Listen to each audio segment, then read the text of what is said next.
Mesdames, Messieurs, bonsoir.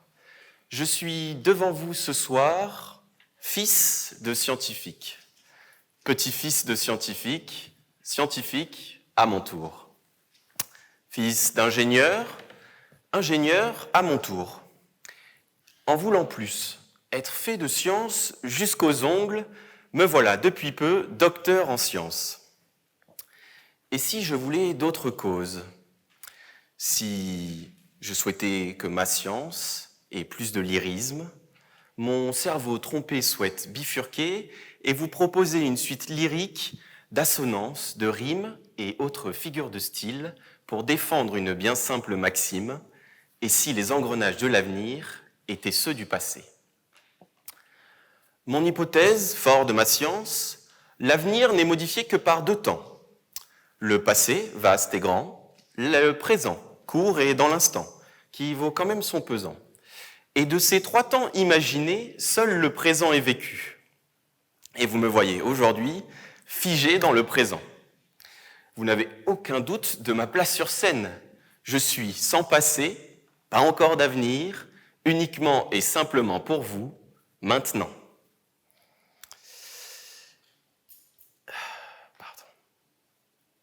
Et si les engrenages de l'avenir étaient ceux du passé ? Je vais vous retracer 3, presque 4 années d'une tentative, d'une construction qui m'amène confiant, délivrant mon plaidoyer, incarnant la maxime que je défends.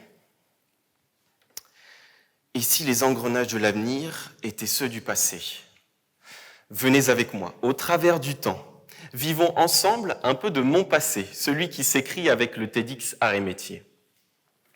2022, moi, aux Arts et Métiers.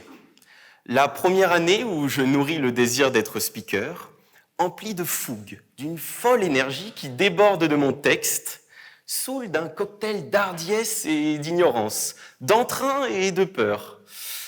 Je me lance en transe et délivre mon discours au concours d'éloquence. Il me fallait alors tromper les cerveaux et je m'attelle à la tâche. Teigneux, tendu, taquin, un brin malin. Je tends mon piège au jury et leur dis de me croire que devant eux ce soir se trouve un dauphin dans un corps d'humain. J'use de ruse, m'amuse, récuse, mes mots fusent, fort fougueux mais défait. La roue seule, isolée, rien n'engraine. J'embrasse une seconde place.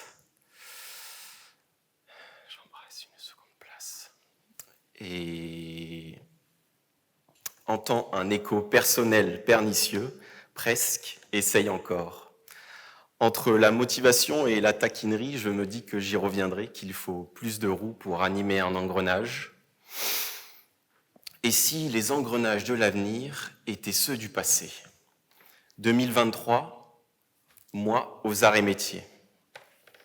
La deuxième année, bien que plus timoré, je me convainc qu'avec l'expérience et nourrissant encore en moi le désir d'être speaker, je me lance. Romy de 2022 prouve ma résilience. Je déboule comme une avalanche et je prodigue mon discours au concours d'éloquence. Cette année-là, le sujet est plus permissif et réveille en moi l'oisif. Apprendre, c'est bifurquer ailleurs. Alors, je me prends à cœur d'expliquer que bifurquer, c'est braver le commun, se révolter face à l'habitude et prendre un chemin jusqu'alors jamais emprunté, aussi petit soit-il. C'est prendre à gauche face à l'habituelle droite. Ce petit changement diffère, bifurque, vire, volte. C'est un monde nouveau, terreau des possibles. C'est pour moi vouloir être speaker TEDx pour vous éveiller à l'éloquence alors qu'on est ingénieur. Avec verve, persistance, une légère arrogance, j'y crois. Je me dis que cette année, c'est pour moi, à charge de revanche. On m'appelle et on me fait savoir que cette année, ce n'est pas ce qu'ils recherchent.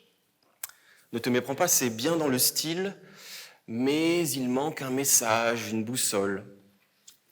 Cette année 2023, je ne suis pas sur le podium, relégué dans le nuage des non-3 premiers qui pourraient bien tous être derniers. L'écho personnel reprend, presque, essaye encore. un silence, un nouvel échec, mais aussi un nouveau texte, une nouvelle déclame et un pied assumé de m'amuser à chaque plaidoyer. Quelques jours plus tard, on me rappelle le même numéro. Qu'espérer alors ? On me dit que bien que je ne sois pas dans l'objectif de la programmation, on apprécie les envolées de mon style, ma patte, et on me propose, sans sommation, veux-tu être maître de cérémonie ? Une deuxième roue s'ajoute à l'engrenage et voilà qu'il s'anime. C'est un grand oui. Je serai déjà sur scène, pas speaker, mais presque. C'est un grand oui. Alors, je me prends au jeu d'un travail moins glorieux, mais plus charitable. Je n'écris pas pour moi, mais pour les autres. Je m'immisce dans leurs univers, décèle leurs tendances, comprends leurs raisons. Je caracole d'un pilote à une psychologue, d'une artiste à un designer, d'une éveilleuse de cerveau droit à de néo-entrepreneurs. Et je m'affaire à faire, parfaire leurs introductions, battre le fer de leurs intuitions, et certains préfèrent de plus modestes présentations. 2024. Une année passée, rien n'avait changé. J'avais poursuivi mon chemin, laissant à l'orée de mon désir celui d'être speaker, la science seule sur la scène encéphalique. 2025, nous y voilà. Persuadé que tout cela était bien derrière moi, je l'avais fait taire, mis au banc, un cerveau droit sujet aux distractions, second. Et si les engrenages de l'avenir étaient ceux du passé ?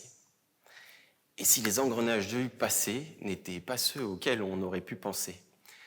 Au-delà de toute action, il y a quelques mois, l'équipe TEDx me contacte pour être avec vous ce soir. L'éveilleuse du cerveau droit, rencontrée en 2023, sentant sûrement un peu l'atrophie du mien, pense à moi et on me propose « Veux-tu être speaker ?» C'est un grand oui. Voilà l'engrenage étoffé d'une troisième roue qui rejoint sans conscience une de celles qu'on oublie et qui évolue chemin faisant, les rencontres. Le hasard seul n'aurait pu former l'engrenage. Le hasard est le catalyseur d'une audace, d'une pugnacité, un appel hasardeux, bien heureux. 2022, 2023 et l'éveilleuse du cerveau droit. Trois roues s'animent, dictent leurs lois, le passé pousse, l'avenir s'accroît, et je m'amuse ici ce soir. Puis le hasard joue d'huile et facilite le mouvement de cet engrenage qui, fort de son passé, promet pour l'avenir. Alors, au plaisir.